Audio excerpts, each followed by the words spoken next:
Okay, well, maybe we'll start. We're now live on Facebook. And if nobody has a burning topic, then we did have some nice suggestions from Chinmoy Prabhu. Bring them up. Or maybe do you want to say them, Chinmoy Prabhu? Well, if anybody else has a topic they'd like to discuss, I'm more than happy to hear. Govinda Nandini in Brazil, she said she had some questions, but she might be coming in late. She's now going to help with doing Portuguese subtitles. Yeah, I spoke with her earlier. Yeah, she was really excited about being able to help with that. That's cool. And she's really capable and responsible. So that's a good team.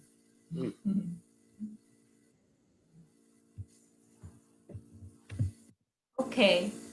Well, should we go through with your suggestions? Yes, we can do. Chinmoy Prabhu? Yeah, that'd be good. If you want to. Yeah, do you want to go through them or shall I just read from your message? Which do you prefer? Well, maybe we should just pick one. Is there any one particular one that you had some affinity for?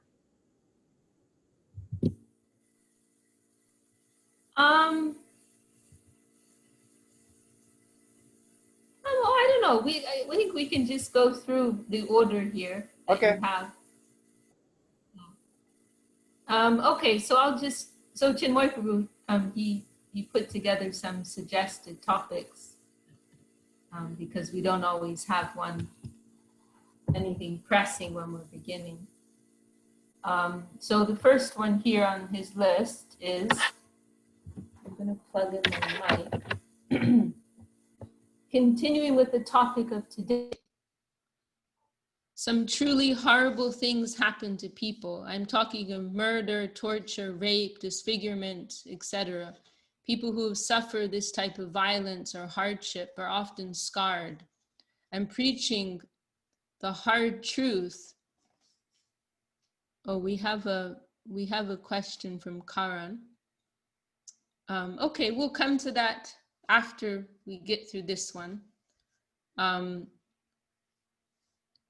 So people who have suffered this type of violence or hardship are often scarred, and preaching the hard truth that they are to blame seems almost cruel. How can people who have suffered such injustices benefit from this truth that the environment is all friendly?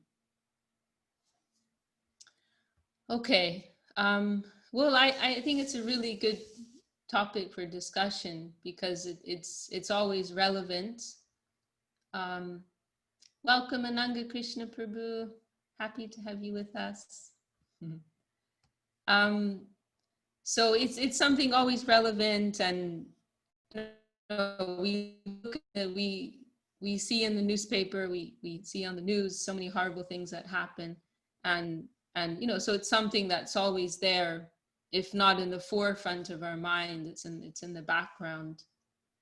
And I mean, this point about karma, it really can go in two ways. Some people, they see karma as a very cruel, how can we say, a cruel thing to present to people. But on the other hand, there are other persons who feel some gratitude, because they feel, oh, there is a reason. It's not that things are happening in a random and chaotic way, but there's some order, there's some rhyme, there's some reason behind everything that happens. And I think it just depends on what somebody is ready for. I think it's a higher degree of maturity to be able to welcome such a truth. But the main point here for me is that we don't need to force these teachings should not become a stick to beat people with. And we have to be sensitive to where people are. And sometimes the best we can do is simply be compassionate. I had this interesting conversation a few years ago with one Indian lady who I met we happened to sit next to each other on a flight. And it was kind of funny because she was Indian, but her family had been Christian for several generations. And I, on the other hand, I'm here with my, white skin, and I was, a Hindu, a so-called Hindu. And so we got to talking, and so she was like asking me some questions about, and she was an interesting lady. She actually was like a high profile charity worker, and she worked with Indians. She worked in some of these remote Indian villages, and she dealt with heavy cases like the things that you're listing, like children who were stolen from their parents or sold by their parents, sold into slavery, that kind of stuff. And she worked with education, trying to give an education to very, disadvantaged children living in these remote places. And she and her, as I recall, her organization was actually a Christian organization. But in any case, she was very Christian herself, and her whole mentality was Christian. And she had quite a negative, view of Hinduism, because she'd had very bad experiences in India, and her, she'd experienced firsthand a lot of the prejudices that go along with the caste system. And I mean, like, some of the things she told me were like a revelation, because I didn't even know, like, this is how these things were like seen and used by some, Hindus. And the main point that saddened me was that what she'd seen, which is what had turned her, made her unfavorable to Hinduism, is that many of these like well-placed higher caste Hindus, they consider persons who are lesser off to be very sinful, because they've received the position that they have received through their own previous wrongdoing. And so they take that as a license to mistreat, impoverished, disadvantaged persons, and also to assert their own superiority. So that was how she saw this whole conception of karma. She saw it as like a beating stick that is used to blame people for their bad circumstances and to justify not helping them.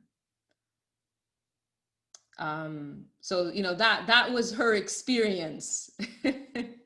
and I was very saddened to hear that, because of course that conception should not be used in that way.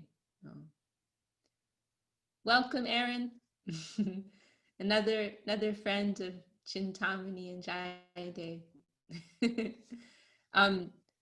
So obviously the teaching of karma, it shouldn't be used in that way, and it shouldn't be used as a license to mistreat or be dismissive of person's circumstances.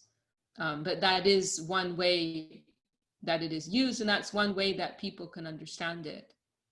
But obviously that's not the case. Karma is simply a way of understanding why things are happening. It gives us some perspective why things happen as they do. But at the same time, we must maintain compassion. We must have compassion for whatever difficult circumstances persons have to face. And depending on where that person is, then the best thing we can do for them may be simply to give them compassion and to lend them a helping hand. It's easy for us to become fanatic, and no doubt many of us go through that kind of stage, but Krishna consciousness doesn't mean that we're not supposed to be caring and compassionate for the material suffering that persons go through. I mean, there's a line, right? We don't want to go too far on either side, where we're not philanthropists. We're trying to address the root of the problems in this world. We're trying to support a total transformation of consciousness. That is the real need of the world today, and we're trying to address that root need. So we're not running this side or that side, but we're trying to get right to the root of the problems of this world by spreading this higher consciousness. But at the same time, we are not callous persons. We're not dismissive. If someone in front of us needs help, then we're not going to ignore them, nor are we going to give them a lecture on why they're going through this, but they may need some help, if they have some type of trauma. Okay, Chintamani's asking if I can repeat the question for Aaron. The question was about how can we, persons who have been through very severe suffering, very extreme suffering, very heavy type of abuse or impoverishment, how can we explain to them about the teaching of karma? So that's our discussion right now. So I was just saying that, we don't want to go too far to the extreme of being, full-blown philanthropists trying to alleviate the material suffering of persons in this world. But at the same time, we're not dismissive of these problems. And if somebody comes before us in some way, then we must try to help them. And the best way to help them may not be to give them a lecture on karma, but to give them the support that they need. If someone's facing dealing with emotional or physical trauma, then they need the appropriate support. And we have to be sympathetic to that. There's as I said, many of us go through phases of being fanatic and being, which leads us to being dismissive of the needs of particular individuals. Like one example is, like, if there's a beggar in the street who's asking for some money,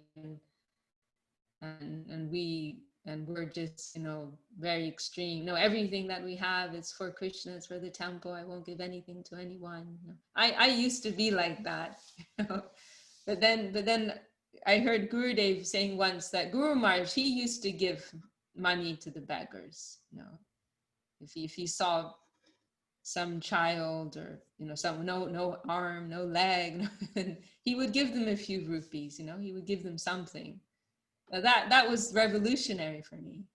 And there was also an incident with Srila Bhaktisiddhanta Saraswati Thakur, where he was walking down the street with some of his disciples, and they came across some I think it was an old lady who was asking for money, some help, and everybody ignored her.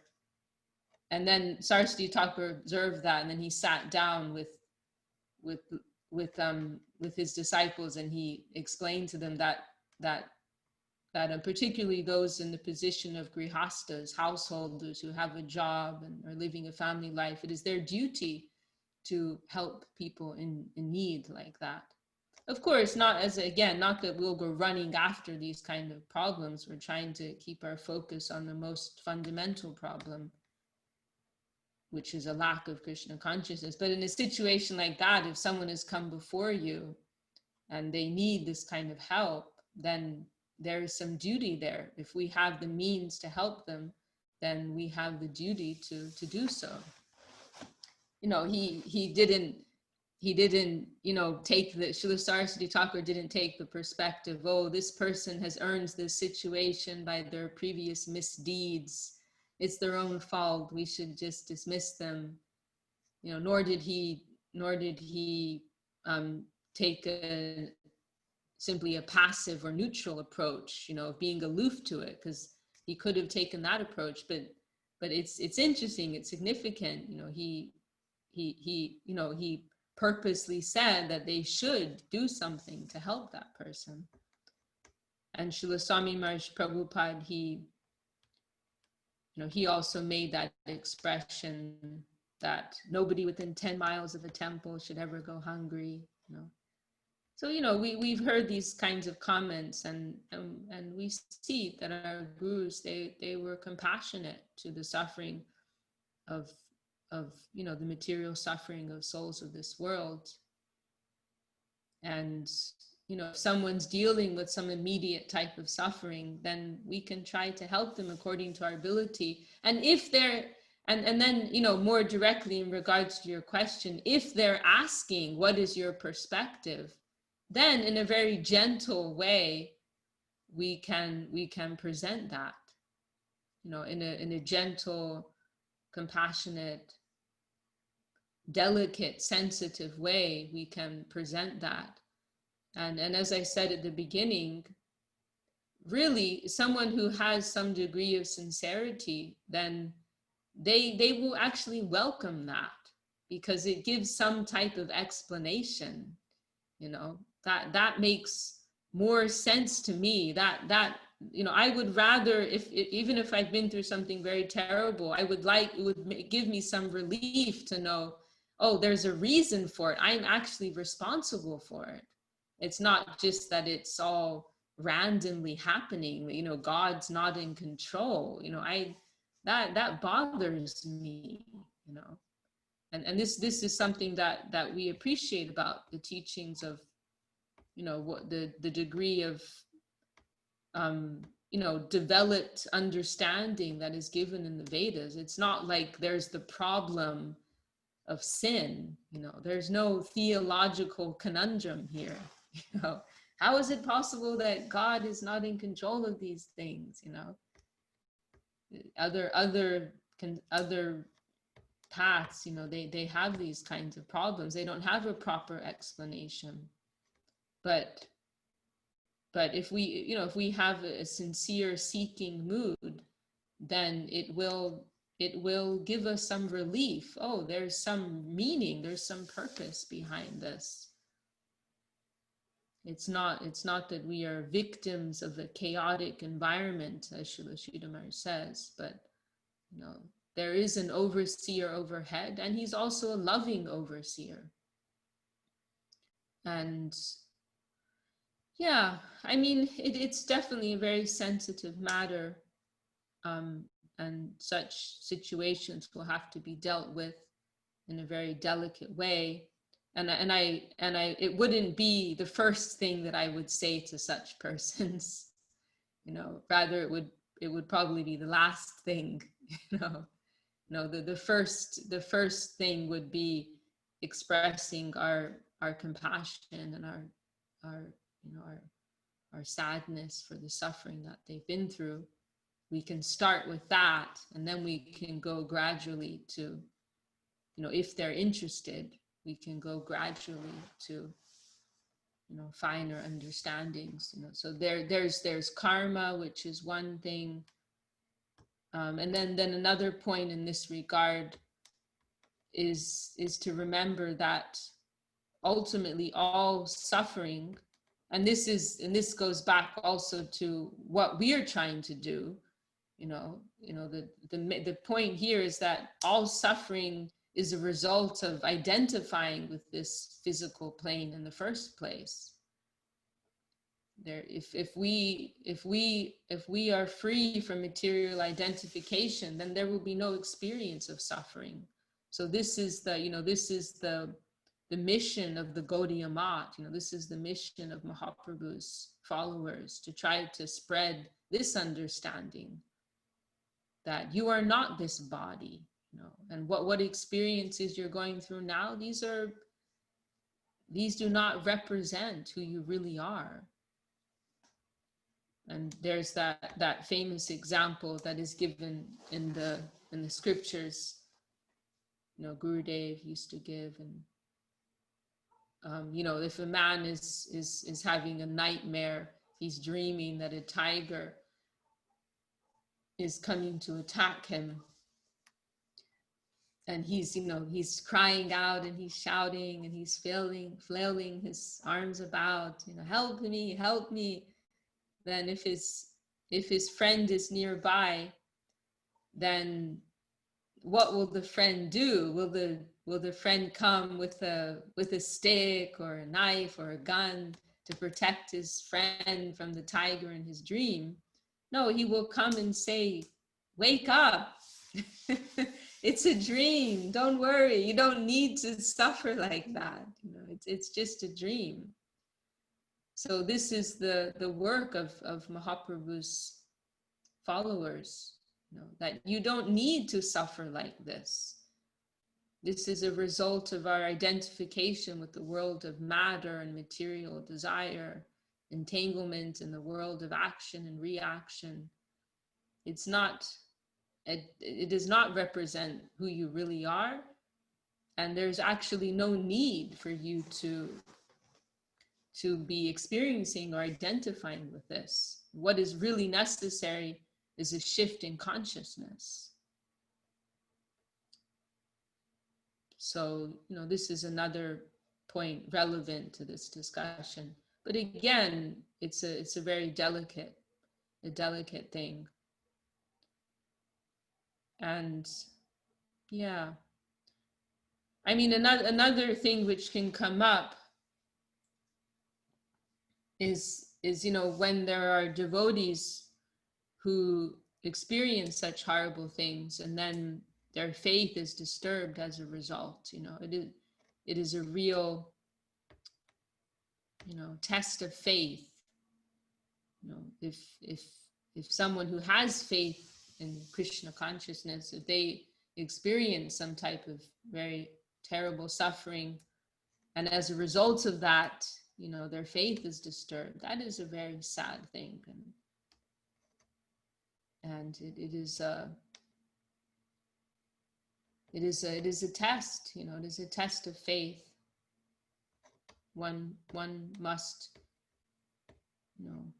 really try to deeply meditate on these teachings, on those, if one has to face such a terrible thing.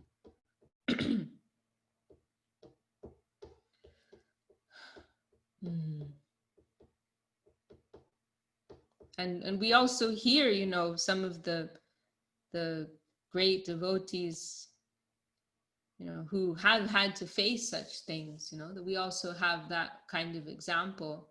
They had to face such trying circumstances and maintains their faith despite that. Who could see the loving hand of the Lord behind everything.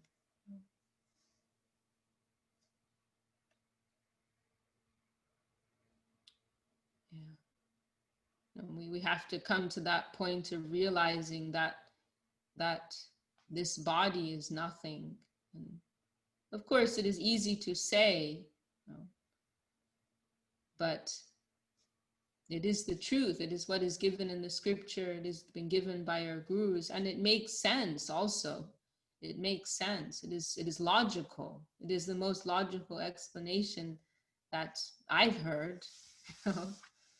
So we have to really try to ground ourselves in that understanding that, you know, who I am within, this is completely distinct from this body, this mind, this intelligence, and ultimately whatever happens to me within this physical plane, that cannot harm the soul.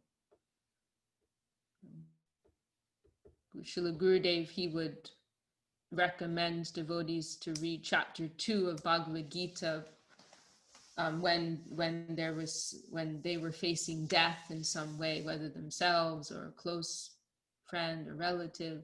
And similarly, we can take refuge in those teachings. That section about the soul is in chapter 2, that section. Similarly, if we are facing some very difficult worldly circumstance, we can also take refuge in those teachings. From a more, how can we say, less of a lofty note, we can also say that persons who have faced very difficult suffering in their lives, they have some wealth, actually. You know, suffering, it builds us. There's this speech. I'm trying to remember his name. This Russian scholar and philosopher. I can't remember his name, but was he Russian? I think he was Russian, and he suffered a lot under the Soviet Union, and he was able to escape to America, and he gave this speech. I think it was at Harvard University, one of the major universities in America, and he basically blasted American civilization. And he said, you know, I've come from such terrible suffering in my country, but I've arrived to America, and I've been terribly disappointed, because I see that this modern civilization, you've all been spoiled, by comfort. You've all become spoiled by comfort and prosperity. You've lost your moral character.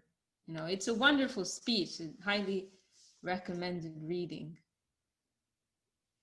I'll have to look up his name, but that's another point.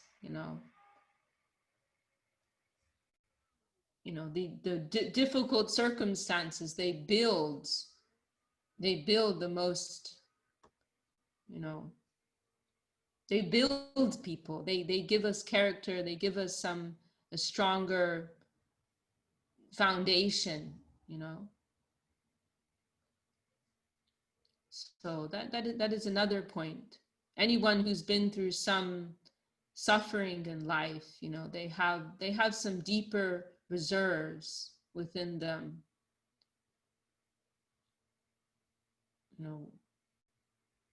To have things too easy, it's ultimately it's not helpful,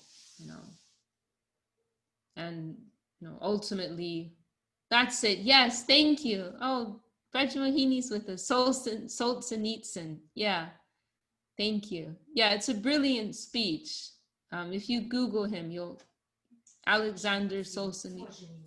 You know him, yeah. Yes, Kanupriya knows him too. Yeah, Alexander Solzhenitsyn.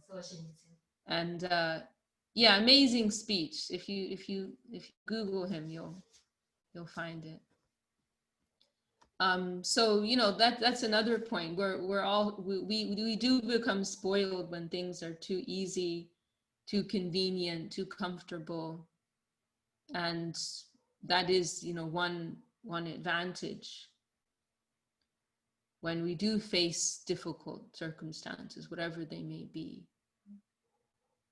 we gain from that. And ultimately, what we want is development of consciousness. And so, that is one point, Okay. Let me see. I actually have it on my computer. Let me just see if I can find some quote from it.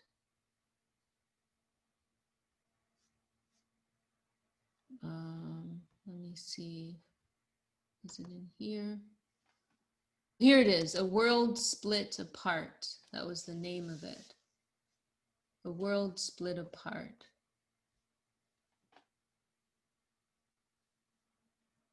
Here it is. It's really amazing. Here's one quote. Every citizen has been granted the desired freedom. So he's in America. Where is this?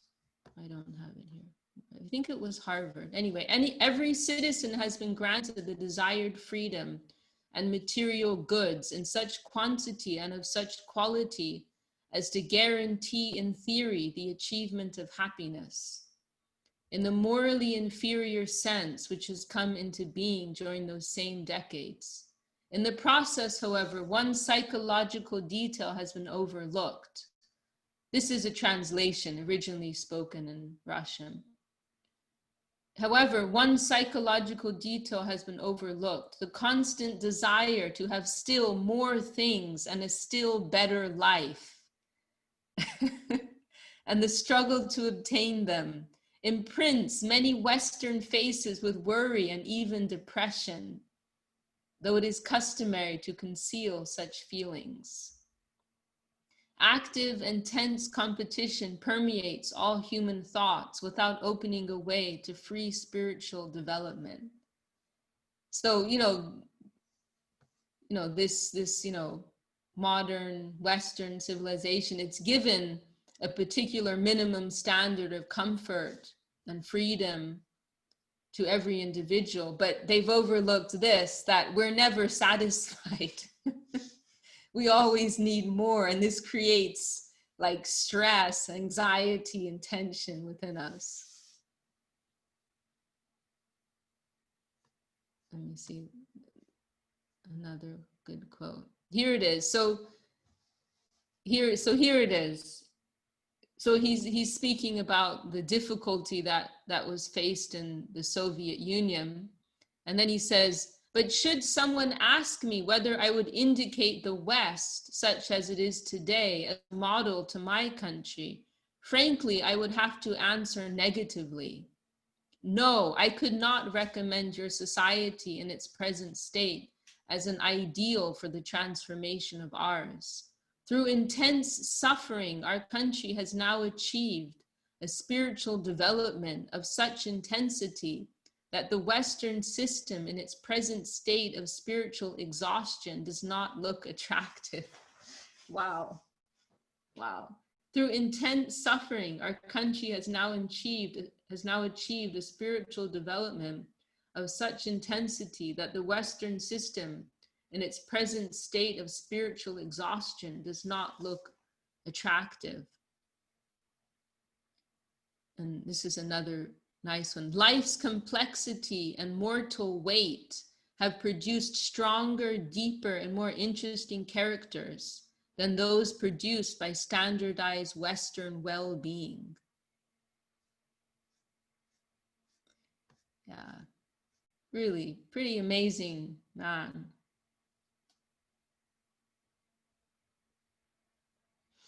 On the way, sorry, what's that? Well, I was just going to say it's very pertinent now. This was from 1970, 78 or something, but it's very, yes, it's very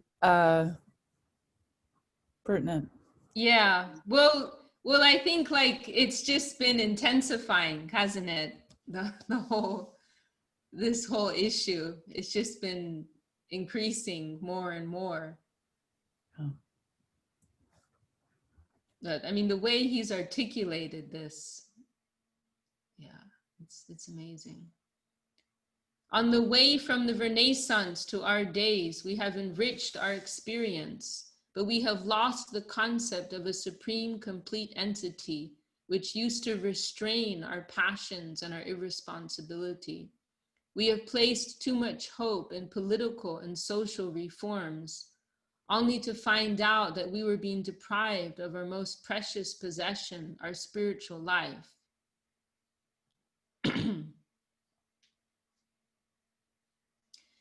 Yeah, well, very relevant, as Bhakti said. Yeah, maybe just one more thing on that topic. You know, if we're if we're trying to give some support to someone who has faced a very, intensely difficult situation, is to encourage them to have courage, to have, the courage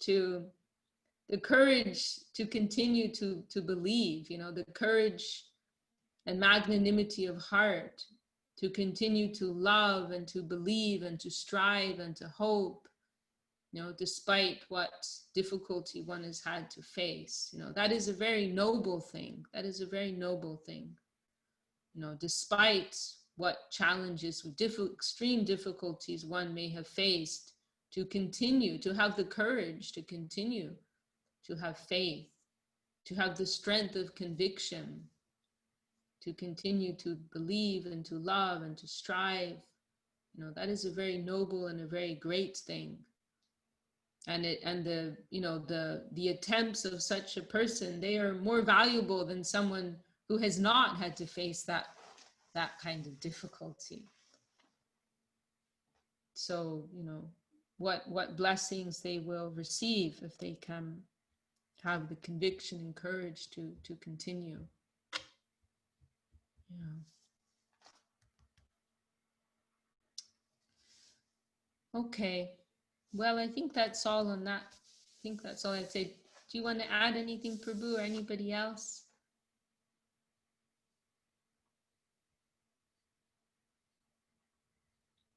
We have a Ram with us as well, and Vijay. And Braja Mohini ji, so nice to have you with us. Where are you? Dandavat. I'm back in San Jose at the moment. Okay. You're in, is it 13th Street? Or 17th Street right now. 17th Street. Okay. Cool. Nice to see you. Are you in Yeah. Hungary? You're in Hungary? Yeah, I'm hungry. Yeah. Is there an ashram in San Jose? There is an ashram in San Jose. Where are you calling in from, Aaron? I'm in San Jose, California. Oh, you're in San Jose. Okay. Yeah. Yeah, well, we have an ashram there in San Jose, and then we have a bigger community in SoCal. Okay. Just off of Santa Cruz. Oh, okay. So yeah. SoCal, yeah. Okay. All right. So Chinmoy, do you want to add any thoughts to that? You think that covers? Yes, Didi, it's very nice. I sometimes think about how Narad Goswami told Vedavyas, you have given khichdi to the people. You have given something for sick people. But now it's time to give something healthy for healthy people. And maybe that's another way we can kind of look at it, is like some people may not be ready for, so we have to give them something they can digest. Right. And when they become healthy, then. Right. Yeah, I like that angle. Yeah, that's nice. Yeah, that if somebody is suffering too much of a trauma, then, it's not really an appropriate time to try to present them with so much, finer understandings. Okay, and then Karen had a question. Yes, we have ashram in Calcutta. I can send you that information. And then also, how can practicing bhakti make us a better person? How can we be tolerant to our external circumstances? How can practicing bhakti make us a better person? I mean, our goal is not so much to become better persons. No, in Krishna consciousness, our focus is always on addressing the root of things. You know, this is what distinguishes Krishna consciousness from so many other paths, from all other paths, actually. You know, because we are trying to deal with the very root of things. We are not concerned with any peripheral knowledge or peripheral endeavor, but we are trying to address what is our fundamental need and trying to awaken the fundamental self, trying to the true most intrinsic self, and trying to engage in the most fundamental and essential duty and activity. You know, and in a nutshell, that is Jiver Srupa Hoy Krishna Nitya Das, that we are all eternal servants of Krishna. And if we can, you know, like in what Srila Sridhar Maharaj gives the example in one place, like there's supposed to be one point in the brain. If you can capture that point, then it will paralyze the whole brain, something like that, you know. Or the classic example given in the scriptures, if you water the root of the tree, then the whole tree is nourished. So this is actually the definition of faith, the definition of Shraddha. It is the conviction that by doing this one thing, everything will be done. You know? So in other words, by becoming a perfect devotee of Krishna, we'll also become a perfect person, and everything else will follow as a result. It's not that we have to separately, you know, try to be nice people and try to do this and be this and do that. But if we simply try to address this fundamental thing, then everything else will follow. You know, or for another example, you know, if we have a particular disease and there are many symptoms that are coming as a result, you know, maybe our hair is falling out or we have bad skin because of some fundamental, maybe it's a thyroid problem or liver problem. You know, we can treat the symptoms, we can try and treat hair loss, or we can try to treat skin issues, and we may have some degree of success, but until we address the root of the problem, then we're still going to have symptoms coming up. So we don't need to try for anything separately. You know, by trying to do our principal duty, then everything else will be fulfilled. So by trying to take shelter of Guru, of the devotees, to take shelter of the teachings of Krishna consciousness, then naturally everything else will fall into place. Otherwise, otherwise we can do many things and we may become very nice people and very successful people, but that's all on a material platform. You know, we're not interested in that. You know, there are many very nice people in this world, but they don't actually have much value unless they're connected with the eternal world. Whatever they have, it's pertaining to the temporary world and temporary knowledge and temporary values, temporary success. You know, ultimately it is not, they don't have anything of lasting value. You know, so we're trying to, we want to live a spiritual life. You know, we can become very nice material people, but what is the value of that ultimately? Where will that take us ultimately? It cannot take us beyond the jurisdiction of this worldly plane. So that is not our focus. And you know, being humble, being tolerant, being respectful, these are spiritual principles. You know, we can use them in a material way, and anybody in the world can be successful if they apply these principles, but that's not really what we're interested in. You know, we want all of these things to be connected with our relationship with the Lord and with the devotees.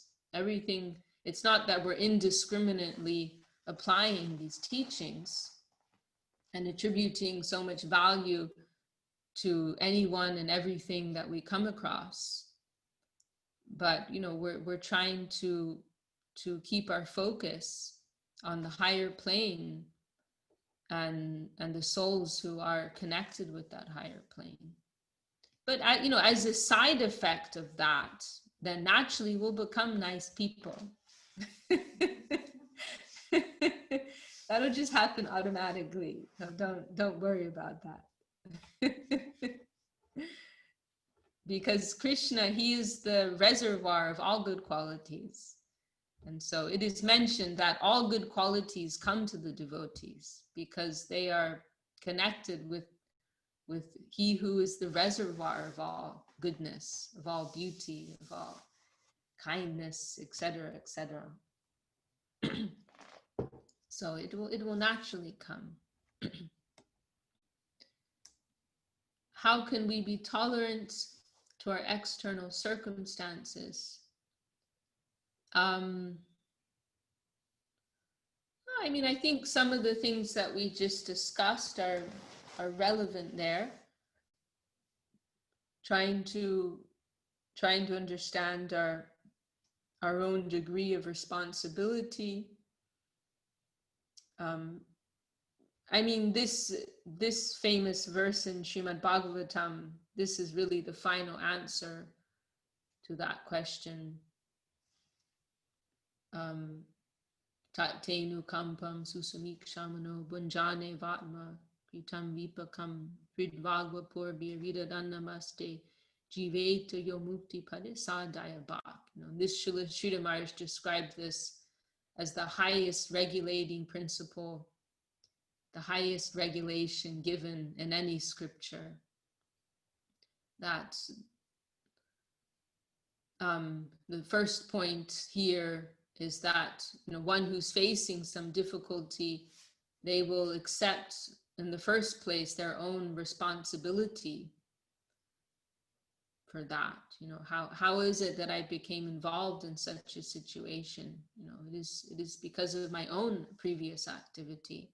So to accept that responsibility in the first place, and then in the second place, on a deeper level, to see that the Lord's mercy, the Lord's grace is behind that. He is not a vengeful Lord. Suhridam sarvabhutanam. He is affectionate. He is loving. He is caring. So it is not that there's just some mechanized system of punishment that's taking place in a very impersonal way. That's not how it works. But there is love, there is affection behind that. And we may see a mother slap her child, and we may think, oh, why is the mother treating her child like that? But number one, we didn't see what the child did before. And number two, we cannot see what type of affection is in the heart of the mother as she's doing that. So this is the deepest vision, that the Lord's affection and grace is there, and this situation is coming to adjust me in some way.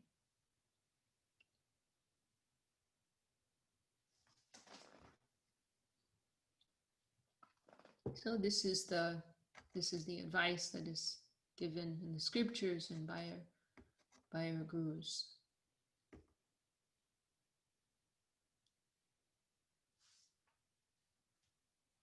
Okay. Well, is that okay, Karen? Does that make sense? Okay.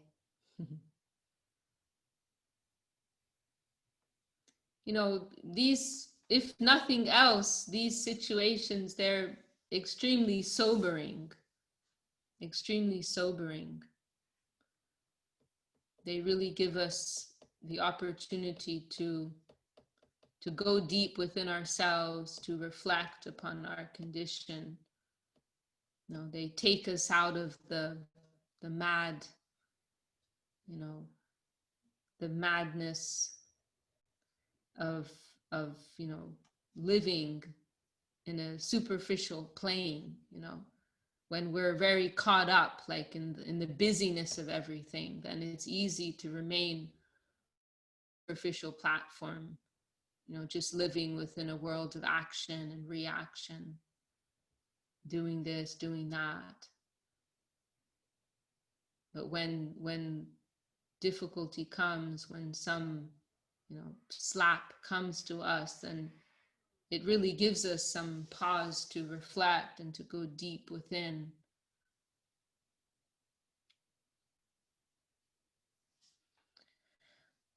Okay. We have Divya Shakti Didi with us. We have Divya Shakti and we have Braja Mohini with us. What a blessing. Dandavat, Divya Shakti Didi.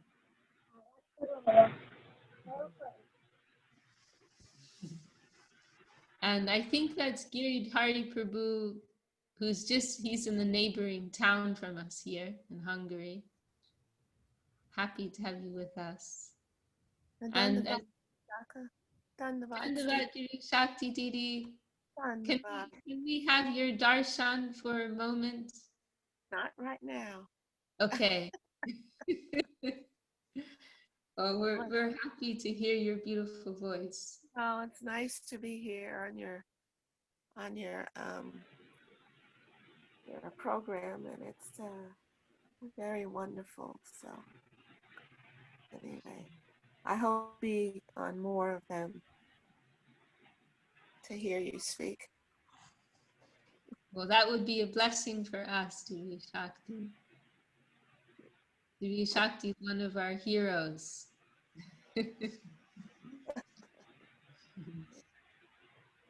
And who is this Ram who's here? That was Vishakha Didi. This is Ramananda.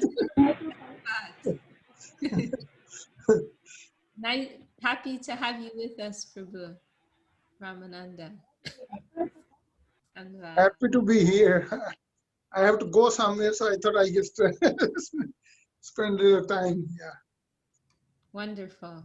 Thank you so much. You're so inspiring. Yeah, you put things straight. I'm so happy Gurudev chose you perfectly. Gurudev knows what's right.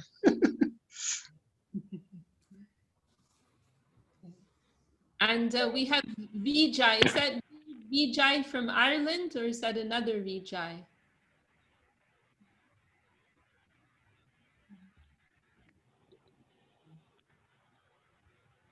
Okay, well, not sure, but happy to have you with us. Well, Chinmoy Prabhu, what do you think? Should we go on to another, your next topic here, or should we finish for today? What do you think? Vijay, do you want to say something? Your microphone's on. No. Maybe he left. Okay. As you like, Didi. If no one else has something else they'd like to.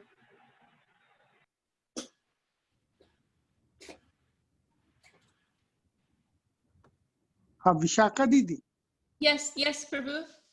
Yeah, I was listening to Acharya Maharaj this morning, his lecture. He was saying that we're not using Yukta Vairagya, we're using things for our sake, but we're supposed to be Yukta Vairagya, use everything for Lord's service. Can you explain a little bit on that? Sure, yeah. Yeah, that's a wonderful topic. That's the main topic. Very, very important principle. Yukta Vairagya, literally it means proper renunciation. And this is an important principle in Krishna consciousness, and it refers to our way of practice and our lifestyle in Krishna consciousness, which is that we are not neither are we renouncing nor are we exploiting, but we are trying to use everything in connection with Krishna. So, we are not interested in artificial renunciation or imitation renunciation, but we are trying to utilize everything in the service of Krishna. And this is something that was very prominent in the preaching of Srila Bhakti Siddhanta Saraswati Thakur. He, because if, like, by contrast, if we look at how Mahaprabhu and the Goswamis lived 500 years ago, their lifestyle was very different. They lived very austere lives. The Goswamis lived under a different tree every day, living on a cup of buttermilk and dried chapatis. So they, they're the way that they demonstrated the practice of Krishna consciousness was very different from how we are, doing so nowadays. And that is because Srila Saraswati Thakur, he put emphasis on the principle of Yukta Vairagya. And I mean, this is a, very deep subject matter, but we can also just add, one of the reasons why, Krishna consciousness is always about time, place, and circumstance. And so one of the reasons, I mean, there are many reasons for everything, but one of the reasons that Mahaprabhu and the Goswamis lived such austere lives is because that was the expectation of the people at that time. There was that idea that someone very serious about spiritual practice, they would be extremely renounced. And the Mayavad, the followers of Shankaracharya, impersonalists, Mayavadis, they were very prominent at that time, and they put a lot of emphasis on renunciation, and they had a prominent position in society. So, the Vaishnavas had to show we're not afraid of renunciation. Like, it's not that we can't do it, So they had to demonstrate that. So that's one point. Then on the other hand, it is also a helpful demonstration that we don't need anything of this world. That gives a lot of inspiration to think of how they lived, not taking anything of this world. And that's the demonstration of the internal mood that we're trying to cultivate. And then Saraswati Thakur, his approach was different. One point is that in this modern society we're in at present, to show a life of extreme renunciation, nobody's going to buy that. Nobody's going to sign up for that. So that's one point. And then another point is that it is actually the real principle of Krishna consciousness that we don't reject anything. We're not about renunciation. We're about utilization. We're about engaging everything in service to Krishna. And Saraswati Thakur, he actually published on his Gaudiya magazine, which was a monthly magazine, or maybe it was even weekly, but it was his regular magazine, his most well-known magazine. On the front cover of every edition, he printed these 2 verses of Srila Rupa Goswami, which define what is Yukta Vairagya, proper renunciation, and also what is Falgu Vairagya, false renunciation. And the verse about Yukta Vairagya, Anasaktasya Vishayam Yatarham Upayunjata Nirbandha Krishna Sambandhe Yukta Vairagyam Uchate, saying that internally we will be detached from everything. We will not see anything in relation to our own pleasure. But then at the same time, we'll see everything in connection with Krishna and utilize it accordingly. So this is, this is, it's how can we say, it's easy, and it's also very difficult. It's easy in the sense that it gives us facility to use everything. But at the same time, it's very difficult because, to maintain that kind of inner purity is hard. It's something that we have to, as Srila Acharya Maharaj said, we have to really remind ourselves of this. We are in the midst of, we're utilizing so much facility, so much opulence, so much technology, but we have to question ourselves internally, how much are we really doing it in the interest of Krishna, and how much is it for our own pleasure and our own enjoyment. So, it's also a principle that gives us some space to naturally grow in Krishna consciousness, because we, like if we were given, like if we were to have for breakfast every day, let's say, boiled buckwheat porridge, which is one of the most horrible things which I've ever eaten. I like buckwheat if it's made properly, but somebody made this, they tried to make this sweet buckwheat porridge. This is so, I couldn't eat it, it's so bad.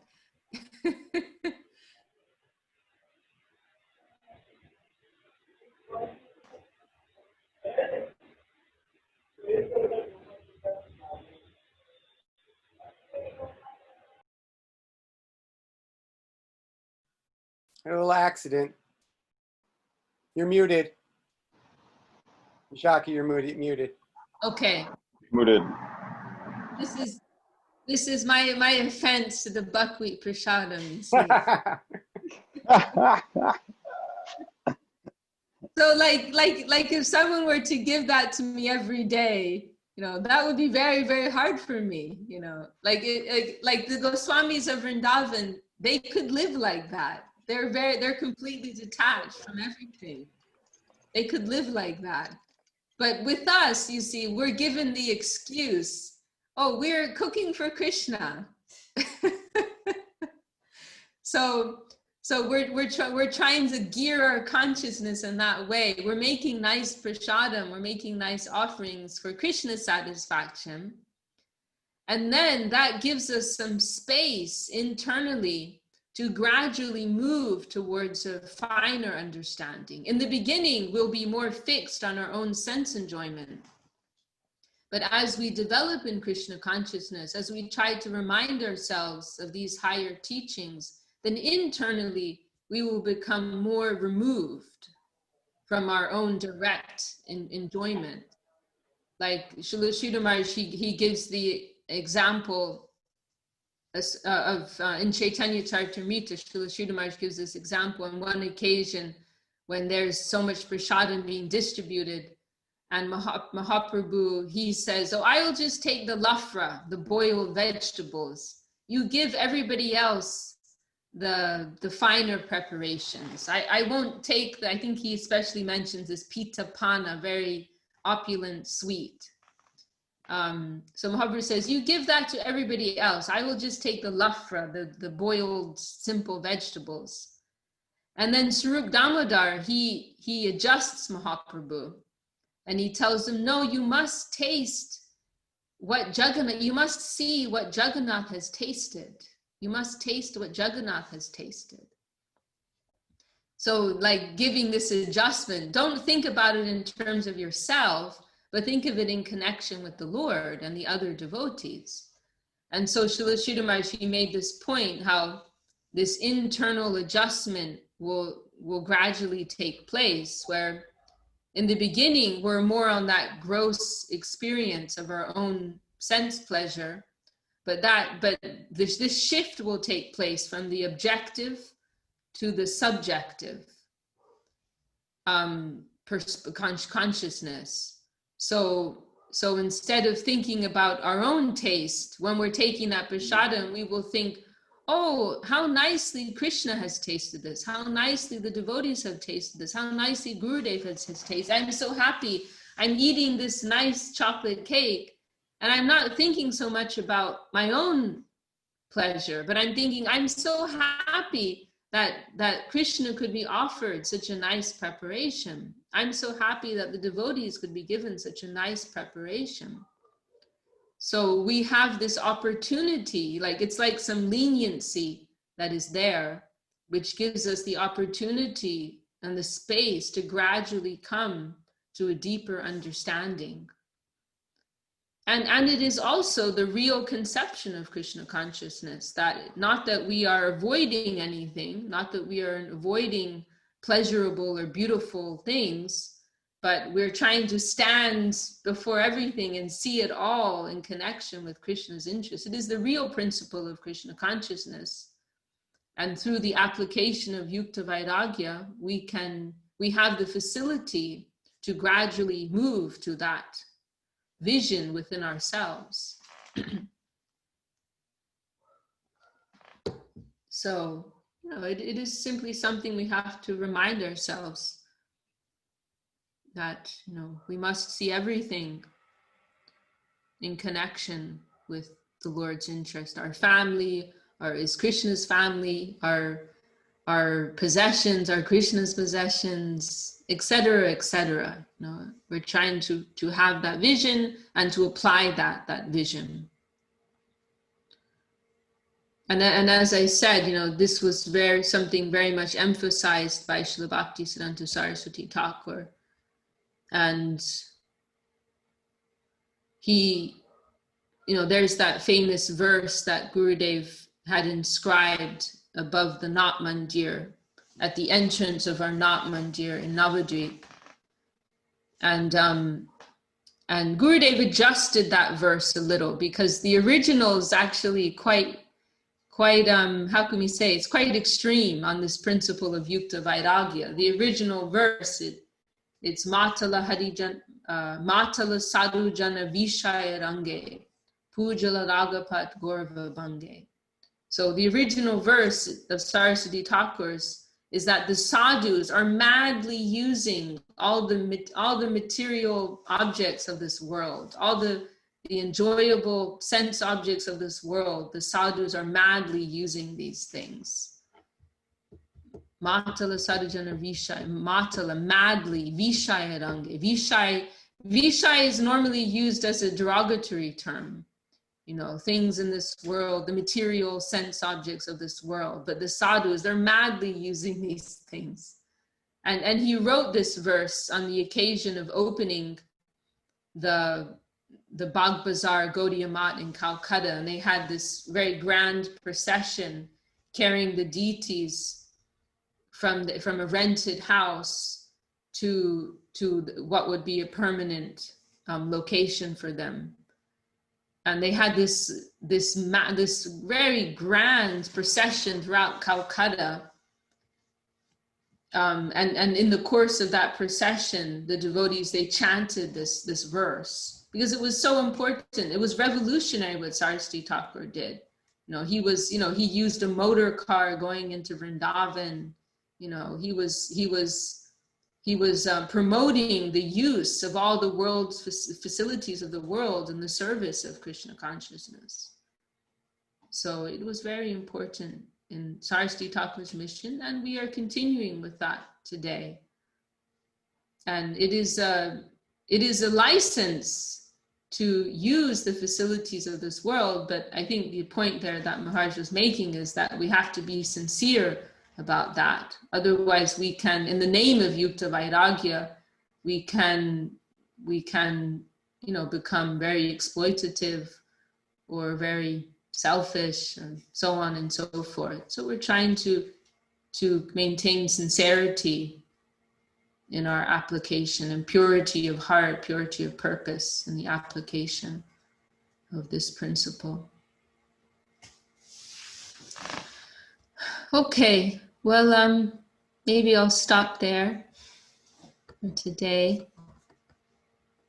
Jayadev Prabhu, my Dandavat, I didn't offer my Dandavat to you yet.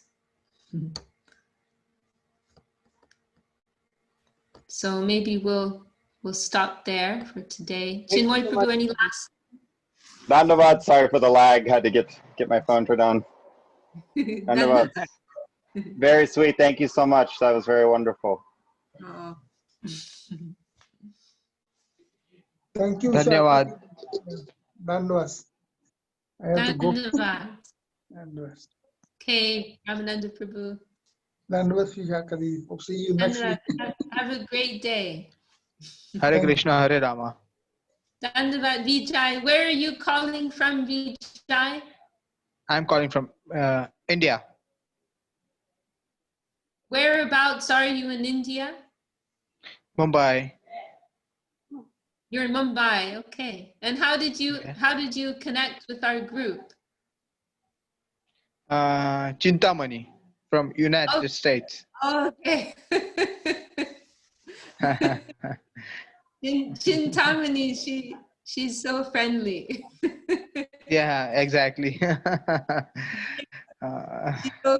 She's so kind. She's really connecting so with kind. everyone.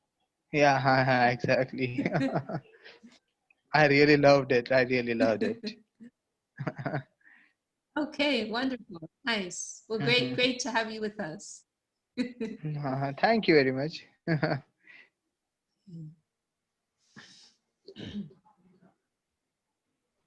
Okay, should we stop there, Chinmoy Prabhu?